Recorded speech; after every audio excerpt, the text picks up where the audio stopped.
Sei que os que confiam no Senhor revigoram suas forças se renovam.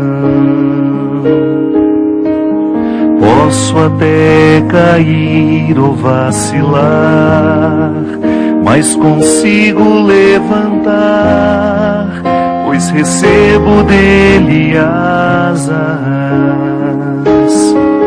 E como águia me preparo para voar. Eu posso ir muito além de onde estou. Vou nas asas do Senhor. O teu amor é o que me conduz. Posso voar e subir sem me cansar, ir pra frente sem me fatigar. Vou com asas como águia, pois confio no Senhor.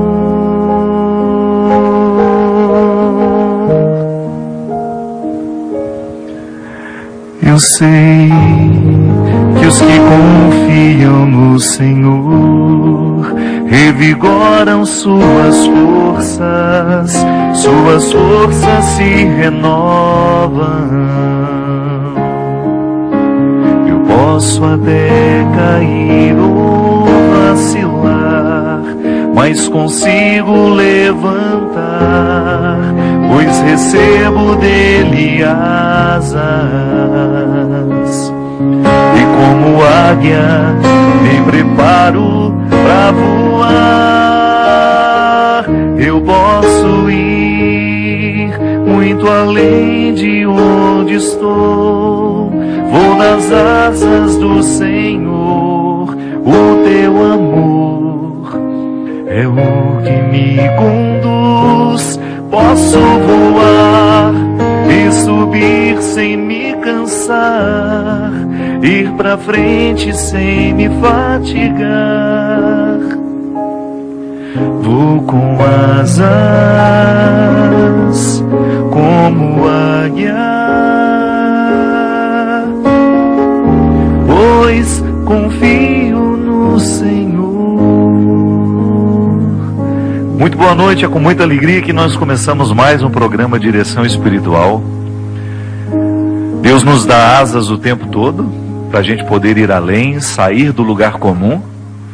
Aliás, o crescimento humano é sempre uma experiência de sair de um lugar comum para chegar àquele que ainda desconhecemos. Sim, a aventura humana consiste em diariamente nós desbravar o que somos, desbravar quem somos. É sempre um risco a gente morrer desconhecidos a nós mesmos. Porque o processo do autoconhecimento, ele se confunde com a maturidade espiritual. É a mesma coisa. Se você vai ver a vida dos santos, eles avançaram na vida espiritual e na vida de santidade à medida em que eles tiveram domínio de si mesmos. O domínio de si não é uma conquista que a gente alcança da noite para o dia. Somente no esforço diário de nós investigar quem somos, de ir buscar lá no fundo tudo aquilo que a gente ainda desconhece de nós mesmos. Porque luta melhor consigo mesmo aquele que se conhece. Há sempre um risco, minha gente, de nós fazermos um jogo contrário ao que a gente precisa fazer. É o famoso boicote, que às vezes eu me faço, você se faz, sem que a gente perceba. Nós vamos nos emaranhando, vamos entrando dentro de um contexto de vida extremamente desfavorável a nós. Outro dia eu estava vendo um especialista em câncer dizendo que 20% do câncer é uma determinação genética. Os outros 80% nascem dos estilos de vida. A gente pode se adoecer por causa do estilo de vida que a gente tem.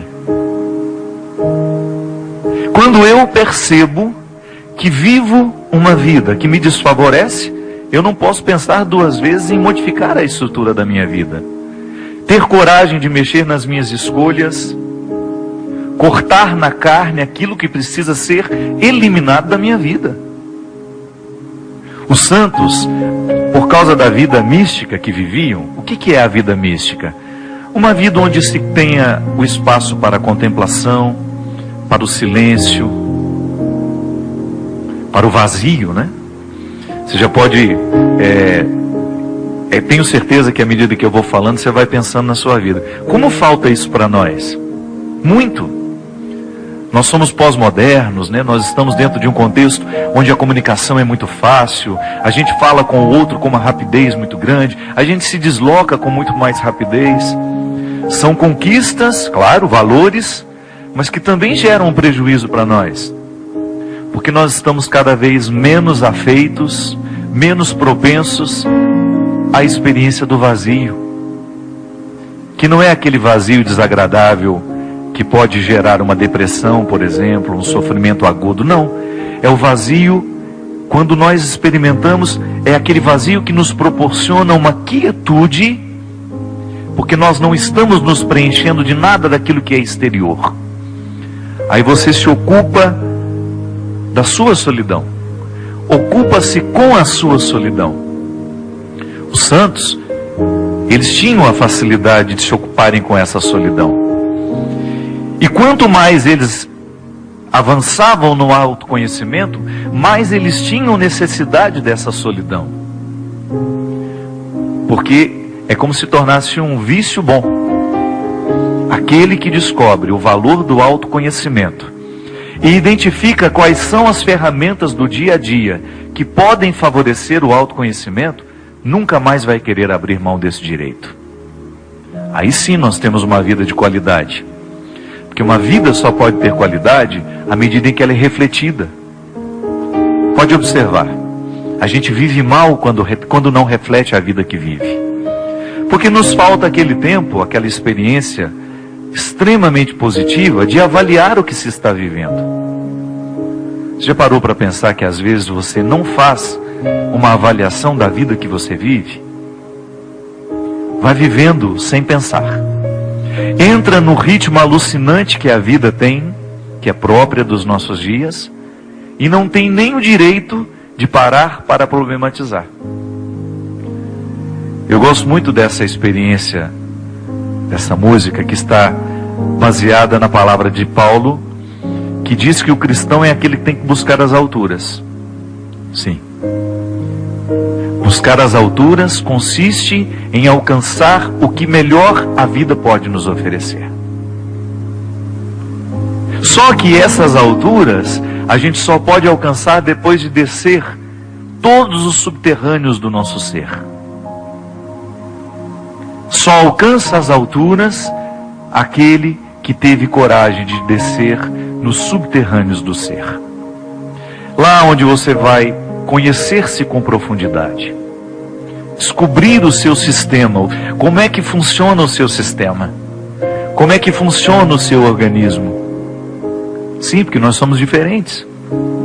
Hoje o Wagner está aqui comigo, obrigado Wagner pela sua presença. Embora sejamos humanos, nós temos constituições diferentes.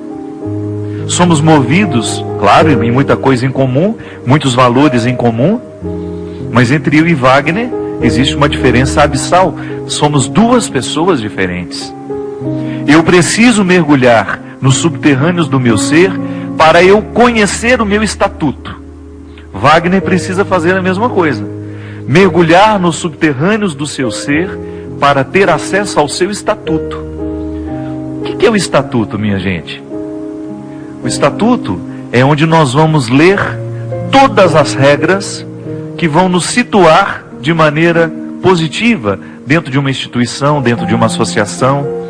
Então você pega o estatuto do colégio onde seu filho estuda e você vai conhecer ali regras, você vai conhecer direitos, tudo aquilo que é benefício para você e tudo aquilo que também será uma restrição visando um bem maior. O estatuto é como se fosse o nosso manual de funcionamento. Quando você compra um eletrodoméstico, você não tem que abrir o manual para entender? Eu geralmente leio as primeiras páginas, vi que não entendo nada, fecho e vou aprender com o eletrodoméstico à medida que eu vou usar. Só que a vida humana, se a gente não ler bem esse estatuto, que é pessoal, intransferível, a gente nunca vai conseguir fazer essa altura ser uma realidade na nossa vida. Porque é bonito a gente perceber isso. Depois que eu mergulho em mim, eu tenho condições de ficar mais leve e buscar o que é a altura. Como fez Santa Teresinha de Lisieux. Teresinha foi uma mulher que mergulhou nas suas misérias, mergulhou nas suas possibilidades, tomou posse de tudo que ela podia e que não podia. Por isso ela foi a santa que foi. Porque alcançou o controle de si mesma. Porque sem o controle de nós mesmos, nós não chegamos a lugar nenhum. A proposta de Paulo é o mergulho no autoconhecimento. Se você for ler as epístolas que Paulo escreve às comunidades, ele tem sempre a preocupação de falar ao todo, mas de maneira muito especial, àquela pessoa que compõe o todo, que faz parte do todo. É a exortação para uma vida pessoal em Deus. Sim, a vida espiritual é um convite diário ao mergulho nesse subterrâneo, para que eu tenha condições de compreender as minhas misérias, domesticá-las, ter controle sobre elas, para que elas não venham prevalecer sobre mim. Porque se eu não tenho o controle das minhas misérias, elas me determinarão. Elas serão tão determinantes que eu me tornarei um miserável assumido. Que uma coisa é a gente carregar a condição da miséria. Sou miserável, faz parte de mim, mas não vivo como miserável. Porque eu faço o esforço diário de ir buscar esses valores que me resgatam dessa miséria. Essa é a nossa vocação cristã, minha gente. O tempo todo eu preciso lidar com Adão que me hospeda. Ele está hospedado em mim. E ele me hospeda também. Estou hospedado nele. É a minha condição frágil que eu não tenho condições de abrir mão dela. Mas por outro lado, eu tenho a vocação crística. Cristo me chama, Cristo me convoca diariamente a superar os limites do Adão que está em mim, para que eu tenha condições de viver essa realização humana, que não é outra coisa senão o equilíbrio entre possibilidades e limites. Esse equilíbrio que nos torna capazes de mergulhar nos nossos subterrâneos e ao mesmo tempo alcançar as alturas da nossa vocação. Quanto mais a gente vai controlando o ser que somos, muito mais Deus vai tendo a oportunidade de fazer a sua obra através de nós. Minha gente, eu acabei de chegar de Angola. E fiquei encantado com tudo aquilo que Deus me deu a oportunidade de viver entre aquelas pessoas. Mas vou dizer a você o que de fato me comoveu. Foi identificar o trabalho que a Canção Nova faz, através destes meios de comunicação que você já conhece, para chegar a lugares tão distantes e para falar a corações que estão localizados geograficamente do outro lado do mundo. Fiquei emocionado, comovido, de escutar aqueles testemunhos de pessoas que se aproximavam e diziam: Padre Fábio, o senhor não faz ideia do que Deus realizou na minha vida através do programa do senhor. O senhor não sabe o que Deus fez na minha vida no momento em que eu mais precisava de uma palavra através da Canção Nova. Como Deus visitou a minha história, Padre. Como Deus me ajudou a superar os meus limites através da programação da Canção Nova. Minha gente, não precisamos de um testemunho superior a este para nos animar a fazer o que a gente faz. Quando eu digo nós, eu estou conjugando você na minha singularidade, porque nós não somos nada sem vocês aí. São vocês que nos prestigiam, são vocês que nos ajudam a manter essa obra no ar.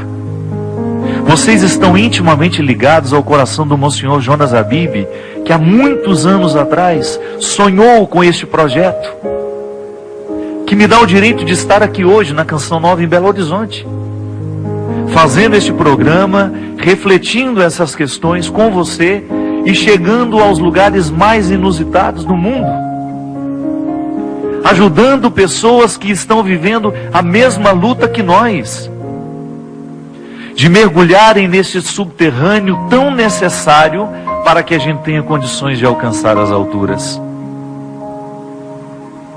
Um trabalho, minha gente, uma vocação que nos configura como um pelotão de frente, como um exército de batalha. Eu não gosto muito da palavra exército, porque senão parece que nós estamos querendo ganhar uma guerra. Não. Nós não estamos em guerra. Nós estamos na luta pela instituição de uma humanidade mais humana, mais cristã na sua raiz. De uma humanidade que precisa se conhecer. De uma humanidade que precisa quebrar o poder da pressa que está inviabilizando a vida humana, a verdadeira vida. Porque em muitos lugares nós encontramos as pessoas ausentes de si mesmas, desconhecendo-se, não sendo capaz de alcançar as alturas porque faltou a experiência da busca pessoal. A gente ter um canal de televisão que favorece, que estimule a busca pela vida espiritual, isso é uma riqueza muito grande nos dias de hoje. A gente ter uma programação que seja favorável ao amadurecimento humano. Na música fala que Deus nos dá asas para voar. Como é que Ele nos dá asas? Através das palavras das pessoas. Sim, quantas vezes eu pude sair do meu lugar e alcançar um lugar muito mais especial do que aquele que eu estava antes, porque alguém me emprestou as asas da reflexão. Quantos de nós tivemos as nossas vidas transformadas pelo ministério do Padre Léo, que já é falecido, mas continua vivo entre nós, fazendo as suas pregações ainda aqui, através das reprises que a Canção Nova faz? Quantos de nós tivemos as nossas vidas transformadas pelas asas da reflexão que Padre Léo nos deu? O próprio Monsenhor, que evangelizou uma geração. Sim, quando nós recebemos as asas da reflexão, o diabólico perde a nossa participação. O diabólico deixa de contar com a nossa pertença. Porque toda vez que nós refletimos com profundidade, com honestidade, esse evangelho que nos motiva a ser quem precisamos ser, muitas coisas acontecem dentro de nós, superações verdadeiras.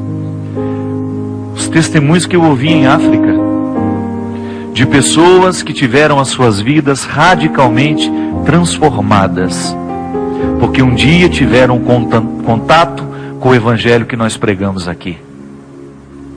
Não o evangelho dos nossos interesses, porque também existe isso. O evangelho tem sido instrumentalizado por muitas pessoas desonestas.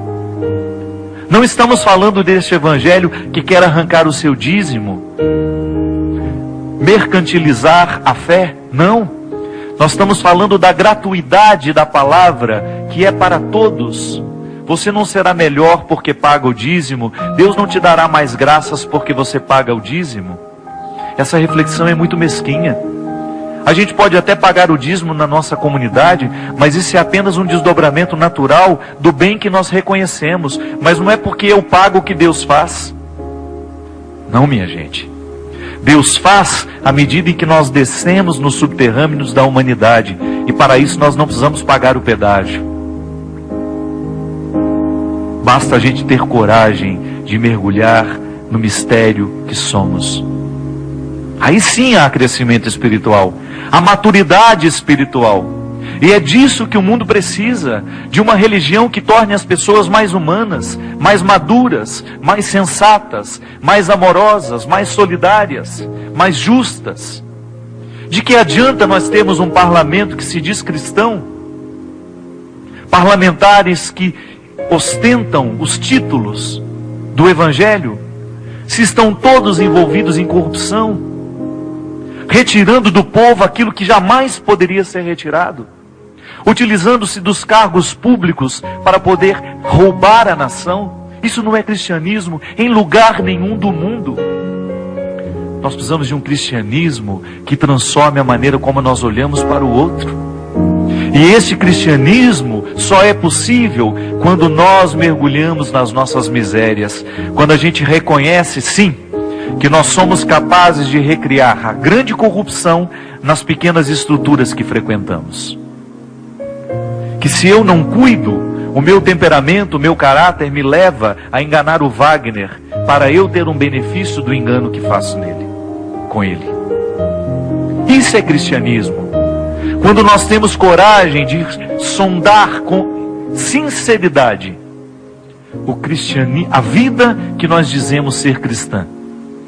Sim, a fé que eu professo em Deus me coloca o tempo todo um imperativo ético. Eu não tenho o direito de ser injusto com o Wagner. Eu não tenho o direito de roubar aquilo que é do Wagner. Eu não tenho o direito de matar o Wagner, de mentir para ele, de ser infiel. Sim. Depois do mergulho nessa humanidade, de você identificar que você é ciumento, que você tem tendência a ser injusto, que você tem tendência a ser fofoqueiro.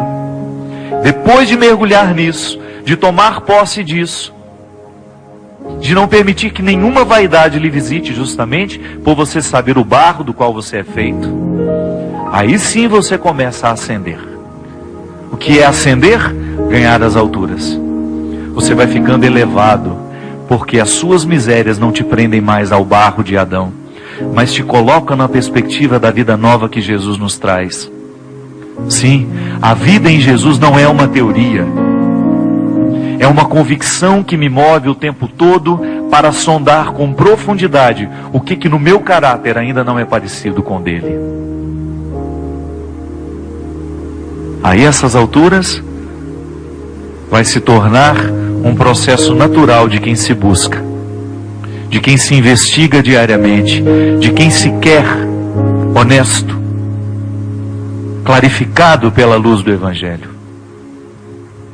Aí sim esse Evangelho vai fazer diferença na vida do mundo. Nós deixaremos de ser teóricos e apresentaremos ao outro as consequências do Evangelho em nós. Não adianta nada você ficar falando para os seus filhos isso e aquilo. Seus filhos não prestam atenção na teoria. Seus filhos prestam atenção no jeito como vocês vivem. As pessoas estão prestando atenção na maneira como nós vivemos. Se nós não tivermos essa leveza responsável, que é fruto de uma descida honesta nos subterrâneos do nosso ser, o Evangelho não vai convencer ninguém. E hoje, a coisa mais urgente é convencer o outro da honestidade. Vale a pena ser honesto. Hoje o país precisa de pessoas que estejam dispostas a fazer essa virada ética, essa virada moral. Vale a pena a gente convencer o nosso vizinho a não colocar fogo na sua mata, no seu lixo, porque isso traz poluição. Vale a pena você convencer o seu pequeno grupo, ali os seus vizinhos, a fazer a reciclagem do lixo, porque o meio ambiente já não suporta tantas agressões.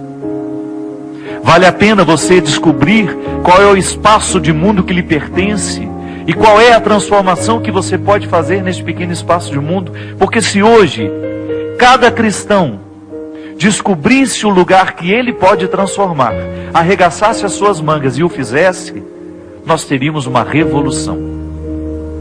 O grande problema é que nós estamos com as nossas Bíblias debaixo do braço, fazendo discurso e não tomando nenhuma iniciativa para que esse discurso se torne uma realidade.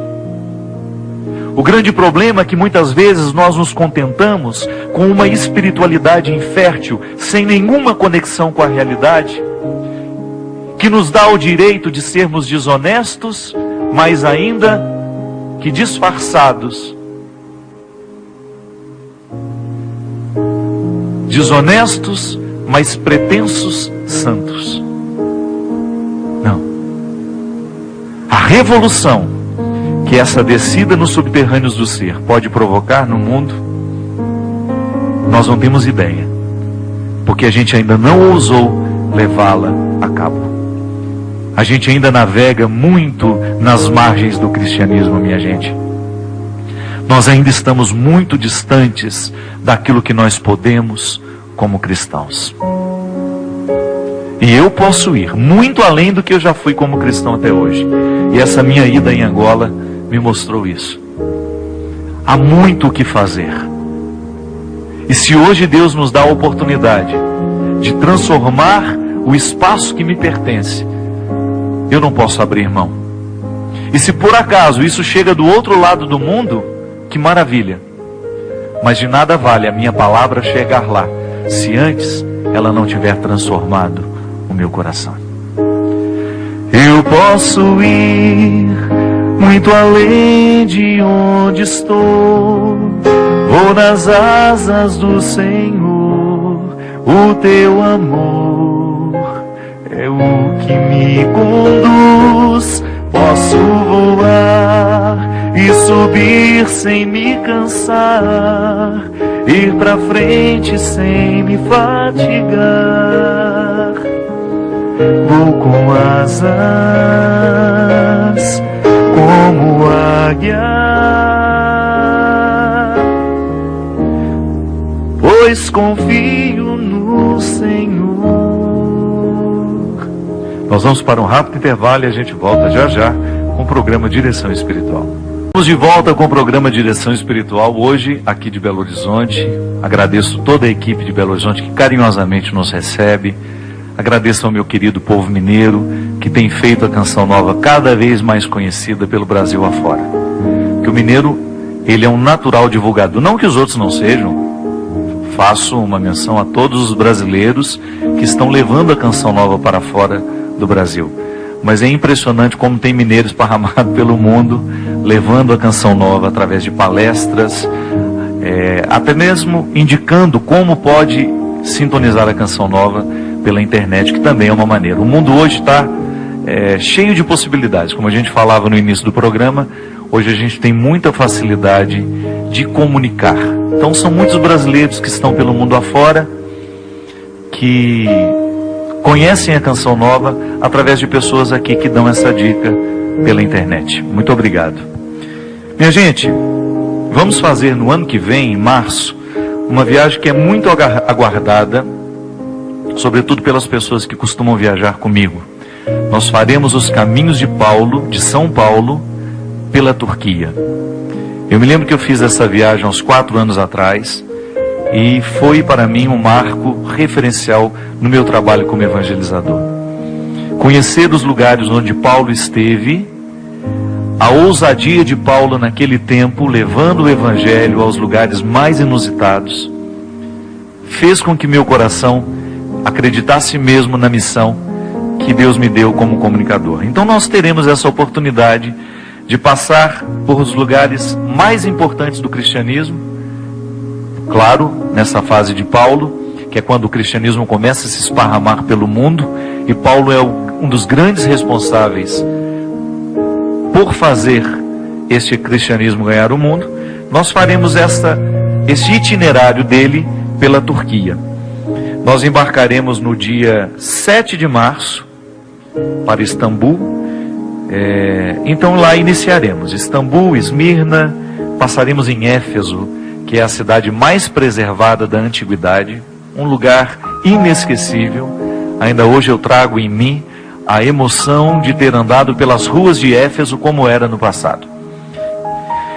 Teremos a oportunidade de conhecer Pamukkale, que é um lugar especialíssimo também, uma cidade de sal, bonita, lindíssima, onde, claro, a cidade não é toda de sal não, a gente vai conhecer alguns lugares em que você tem uma sensação de que você está numa cidade de gelo, e uma experiência única.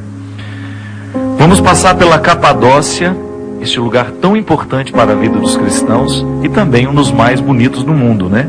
Lá, se Deus quiser, vamos ter a oportunidade de retomar as forças deste cristianismo inicial, que é quando o cristianismo era proibido e os primeiros cristãos precisavam viver, celebrar dentro das cavernas.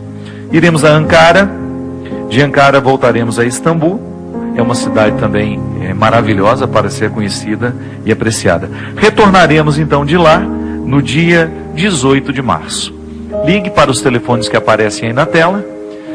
Lembrando que as peregrinações que nós fazemos na parceria Canção Nova, Obra de Maria, também são formas que você tem de ajudar os dois projetos. Inclusive, essa viagem que fiz a Angola, eu tive a oportunidade de estar com meu amigo Gilberto, minha amiga Fabiana, que são membros da comunidade Obra de Maria, e nós fomos ver de perto o belíssimo trabalho que Gilberto tem feito na África. Uma missão que custa muito cara para ele todo mês, sobretudo a missão de Moçambique, que é a missão mais pobre, que eu também pretendo conhecer, que eu também pretendo ajudar. Eu estive em Angola com esse desejo de dar uma contribuição para que aquela obra não pare lá. Assumi o compromisso com os angolanos de estar lá todos os anos, quero mesmo, porque eu acredito no trabalho que meu amigo Gilberto tem feito, de levar o Evangelho de maneira tão simpática, de maneira tão alegre, a todos os lugares do mundo. Parabéns, Gilberto, e que Deus o abençoe sempre mais, meu amigo. Eu sei que as peregrinações são uma forma eficaz que você tem de levantar fundos para poder fazer o seu trabalho acontecer junto aos mais necessitados. Então, se você viaja conosco pela Canção Nova e pela Obra de Maria, você estará ajudando essas duas obras que nós tanto admiramos e gostaríamos de ver cada vez maior. E depois também nós teremos em maio o maravilhoso acampamento de Pentecostes na Terra Santa. Se você ainda não conhece a Terra Santa, é a oportunidade que você terá de estar na minha companhia, da mesma maneira como os que vão para os caminhos de São Paulo também estarão comigo, e eu vou acompanhar o grupo o tempo todo. Se você quiser conhecer a Terra Santa na minha companhia, será essa oportunidade em maio.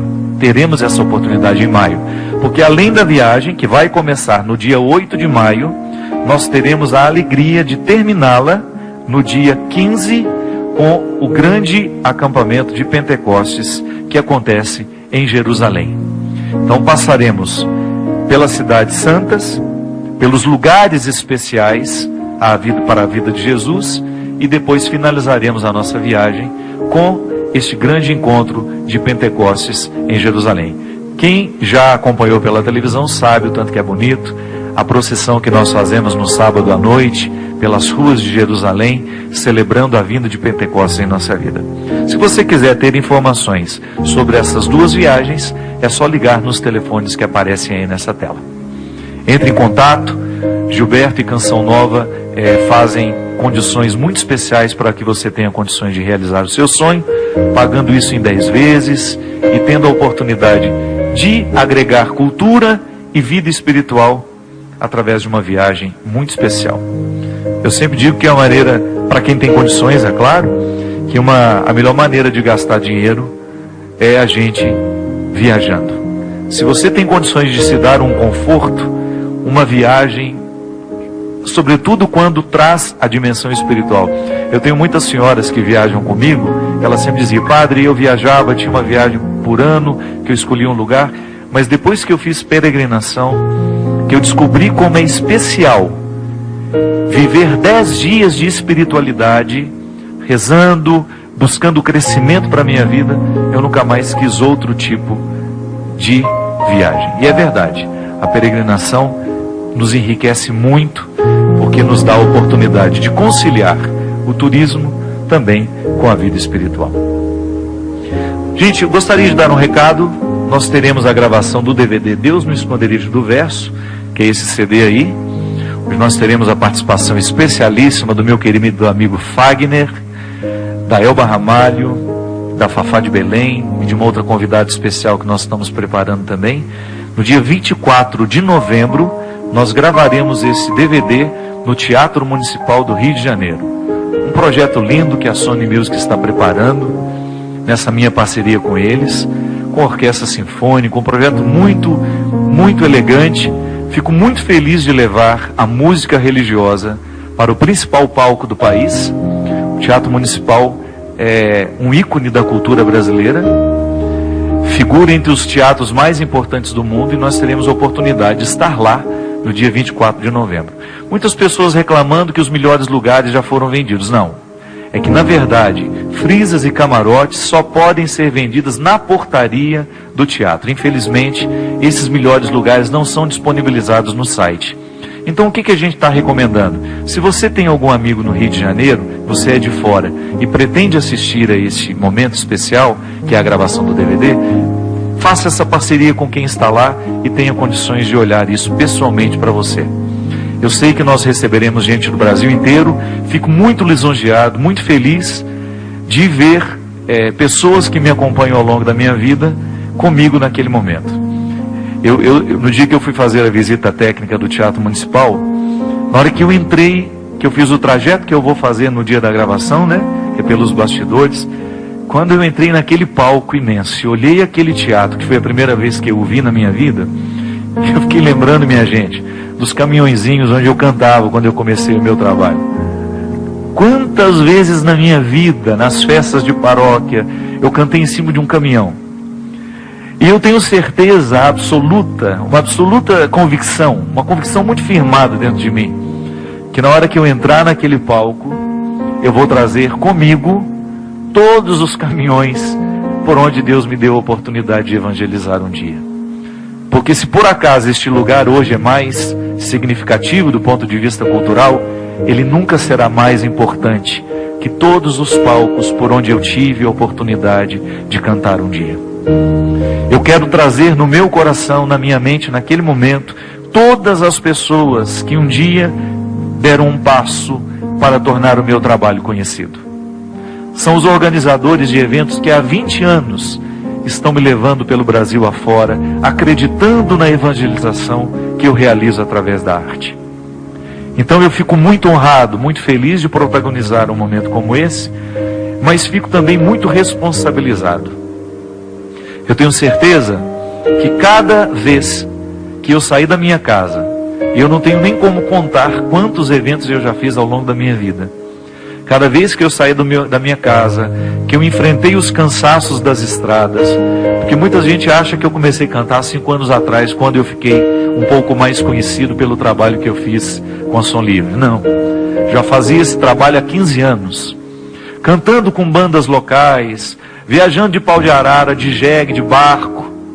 Quem está comigo sabe como nós já viajamos por esse Brasil de maneira muito precária.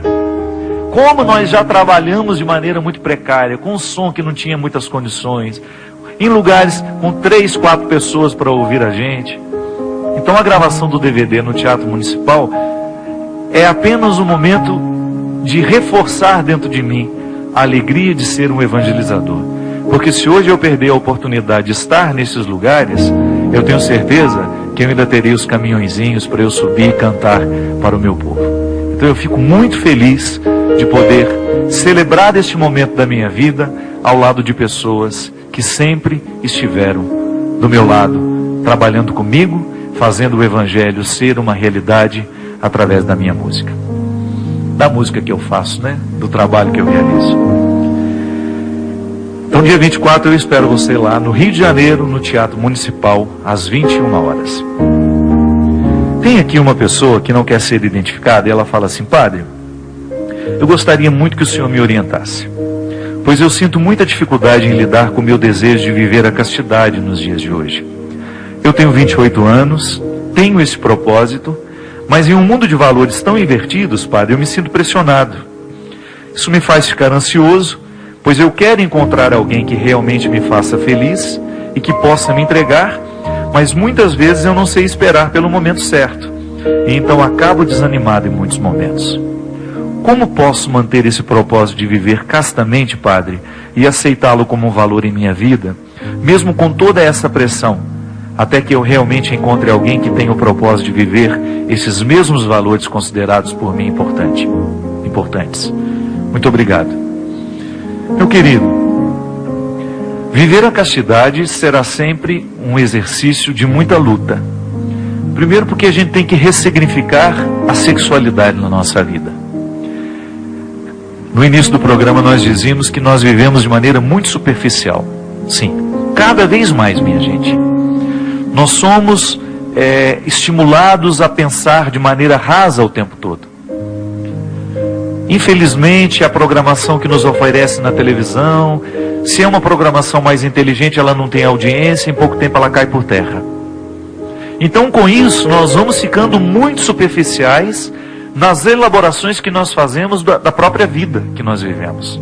Eu preciso elaborar a minha existência do ponto de vista conceitual. Eu preciso me pensar.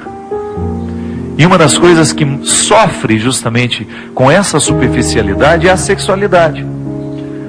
Primeiro que a gente nem sabe distinguir muito bem sexualidade de vida genital, de vida afetiva. Muitas vezes as pessoas pensam que a sexualidade se resume à vida genital, não é não. Eu sempre gosto de dizer, a relação genital é diferente de uma relação sexual. A relação genital é aquela em que o outro não passa de um objeto do meu prazer. É apenas o contato entre os corpos, o que pode ser muito frustrante depois que termina. Se você for parar para ouvir as muitas mulheres que estão hoje sendo vítimas de seus maridos, porque não se sentem amadas sexualmente, você vai entender bem o que eu estou dizendo. Casamento é um risco, porque justamente falta o cultivo, falta espiritualidade, falta profundidade na vida a dois. O casamento se limita a ser vida genital. Por isso que em pouco tempo perde-se o interesse pelo outro, cansa, fica cansativa, vira muitas vezes um fardo para a mulher, porque a mulher tem uma maneira muito diferente de interpretar a vida sexual. Infelizmente, vamos fazer aqui a nossa meia-culpa. O homem por ser... não vou ficar pondo defeito na gente, não. Vou falar que, por causa da diferença humana que existe entre homem e mulher, muitas vezes o homem faz a sua vida sexual ser meramente genital. E para ele isso não é tanto um problema. Mas para a mulher, quanto sofrimento no coração de uma mulher, porque ela se limita a ter uma relação genital. O sexo é muito mais, a vida sexual é muito mais que vida genital. A vida sexual engloba os sentimentos, engloba o amor, engloba o carinho, a atenção. A vida genital não, terminou, acabou. Um vira para um lado, vira para o outro e vão dormir. Então, meu amigo, é luxuoso pensar a sexualidade hoje a partir da castidade. Que até os casais casados podem experimentar o valor da castidade. Não estou dizendo que você não terá vida sexual com a sua esposa, não. É que você terá uma compreensão da sua vida sexual a partir de um princípio fundamental que a castidade coloca, que é o profundo respeito pelo outro. Não é um moralismo você fazer a abstenção da vida genital antes do casamento, porque você já está experimentando a vida sexual que engloba o afeto, que engloba o amor, que engloba o respeito e até mesmo a excitação que você tem pelo outro. Porque também outro dia não, já tem muitos anos, eu encontrei um rapaz na Canção Nova. Eu era padre recém-ordenado e ele veio me contar que ele iria se casar daí 15 dias. Ele me contou com muito entusiasmo que durante os 2 anos de namoro, ele conseguiu viver plenamente a castidade com a namorada dele. E ele se orgulhava de que durante esses 2 anos de namoro, ele nem sequer excitado havia ficado com a namorada. Quando ele me disse isso, me bateu um desespero. Meu amigo, você não pode nem se casar desse jeito. Viver a vida de castidade não significa você não ter interesse, apetite sexual pelo outro. A castidade não é essa coisa que nos coloca dentro de uma couraça como se nós fôssemos assexuados. Não, a castidade é você saber que o outro lhe é aprazível do ponto de vista sexual, existe a atração sexual, e você racionalmente diz a você e ao outro que esse prazer vocês vão reservar para o futuro. Se não existe a atração física, é possível que esse casamento nem seja válido. Um equívoco daquele rapaz. Quando eu digo para vocês que é luxuoso pensar a castidade nos dias de hoje, é porque a gente se limita a pensar que a castidade é a mera abstenção da vida sexual, da vida genital, desculpa. Não, é muito mais. É antes de tudo uma experiência de autoconhecimento, de autocontrole. Num mundo que pensa tudo de maneira muito rasa e que forma gente rasa, é possível que a gente vá pensar os nossos instintos sexuais, todos muito à flor da pele e sem nenhum controle sobre eles. Isso vira um desastre na vida da pessoa. Quantas meninas hoje, perdendo a dignidade, porque não são capazes de viver a castidade, no primeiro encontro com o rapaz, já vão para o motel com ele, já se entregam, e depois ficam chorando porque aquele rapaz não a valoriza como ela precisa ser valorizada. Mas é claro, se você foi tão fácil para ele, é bem provável que ele esteja pensando que você seja fácil para qualquer um que chegue na sua vida. Vá conversar com os homens, vá conhecer os seus bastidores para vocês verem. Eles vão querer casar com quem se preserva. Ah, para esse pensamento é machista. Não, eu estou apenas te alertando que também um homem pode cair nesse relativismo. Uma mulher também pode fazer a sua escolha pensando naquele que foi mais difícil para ela. O que eu estou dizendo é que a dignidade, ela pode ir embora quando você não tem um controle do seu apetite sexual. Isso pode abrir portas para muitos processos destrutivos na vida de uma pessoa.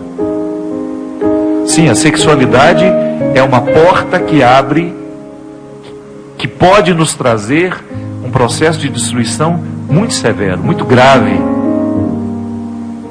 Por isso, meu amigo, quanto mais você se conhecer, quanto mais você mergulhar nesses subterrâneos do ser, maior será a sua capacidade de administrar a sua sexualidade. Inclusive, desdobrando-a numa vida afetiva. Eu sempre digo isso. Como é que o padre pode viver a sua castidade? É só ele não abrir mão de ter amigos. É só ele descobrir as dimensões positivas dessa restrição da vida genital, que me dá uma concentração maior nos meus projetos. Sim, eu tenho consciência disso. A castidade já era uma opção na Idade Média, não era para religiosos não. Os professores acadêmicos faziam opção pela vida casta. Eles se casavam com o conhecimento. Um padre, se ele tem bons amigos, se ele enche o coração dele de amor, de afeto, se ele se doa no dia a dia, as irmãs a mesma coisa, as religiosas, quando elas se empenham no amor ao próximo, nos projetos que a realizam, não é que vai ficar mais fácil administrar. Não é que ela não vai ter problemas com a sexualidade, não. É que você vai ficar mais harmonizado. Porque as dificuldades existem em todas as dimensões da vida. Você faz a experiência de não ser um religioso como eu sou. E você precisa se preservar. Para que a sua dose de autoestima continue te protegendo, te dando imunidade. É assim que funciona. A sexualidade, quando ela é compreendida apenas como uma genitalidade, ela reduz o ser humano a ser um mero objeto para o outro. E você não pode se tornar um mero objeto. Você é alguém que tem valor. Então, no esforço pela castidade, busque sempre conhecer-se, para que no momento que você estiver diante de alguém que merece a sua totalidade, você esteja pronto para oferecer. Minha gente, o nosso programa está chegando ao fim. Quero aproveitar a oportunidade para convidar você que é de Juiz de Fora para estar comigo aí no dia 18 de novembro no Cine Teatro Central. Esse show era para ter acontecido hoje, na verdade, dia 11, mas ele foi transferido para o dia 18 por problemas meus, viu? Problemas de agenda. Então você é o nosso convidado para estar conosco. Povo de Juiz de Fora e região, meu querido amigo Fabiano, que está organizando. Muito obrigado pelo carinho, pela forma respeitosa com que vocês têm nos proporcionado esse retorno a Juiz de Fora. Vamos continuar a nossa luta por fazer esse mergulho no ser, por buscar as alturas e qualificar cada vez mais o nosso coração. A qualidade da nossa vida depende do tanto que a gente se investiga. A qualidade da nossa vida vai depender da disposição que nós teremos para lidar com os subterrâneos do nosso ser. Tire um tempo para você. Tenha um tempo para você prestar atenção em você. Tenha um tempo para você prestar atenção no jogo que você faz, na maneira como você se articula na vida. O que você atribui ser valioso? O que para você tem sido importante? Desça lá no fundo dos seus significados. Não tenha medo. Não tenha medo de investigar com profundidade as suas escolhas, os seus amores, os seus valores, para que, munido deste autoconhecimento, você alcance as alturas. Fazer o mesmo roteiro que os santos fizeram, do chão ao céu. Não se chega à vida mística sem antes passar pela dureza das pedras, pela dureza do chão. Eu desejo do fundo do meu coração que esse processo seja interminável em todos nós. Que a gente nunca se sinta satisfeito com aquilo que espiritualmente a gente já alcançou. Não para ser uma vaidade, mas para crescer dentro de nós a consciência de que quanto mais a gente se tem, muito mais a gente terá a Deus.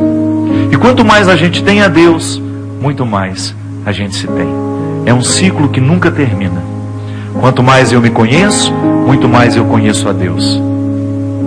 Quanto mais conheço a Deus, muito mais eu me conheço. Derrame sobre nós a bênção e a proteção do céu, do Deus Todo-Poderoso, Pai, Filho e Espírito Santo. Amém. Até a semana que vem, se Deus quiser. Eu posso ir muito além de onde estou. Vou nas asas do Senhor. O teu amor é o que me conduz. Posso voar e subir sem me cansar, ir pra frente sem me fatigar. Vou com asas como águia, pois confio no Senhor.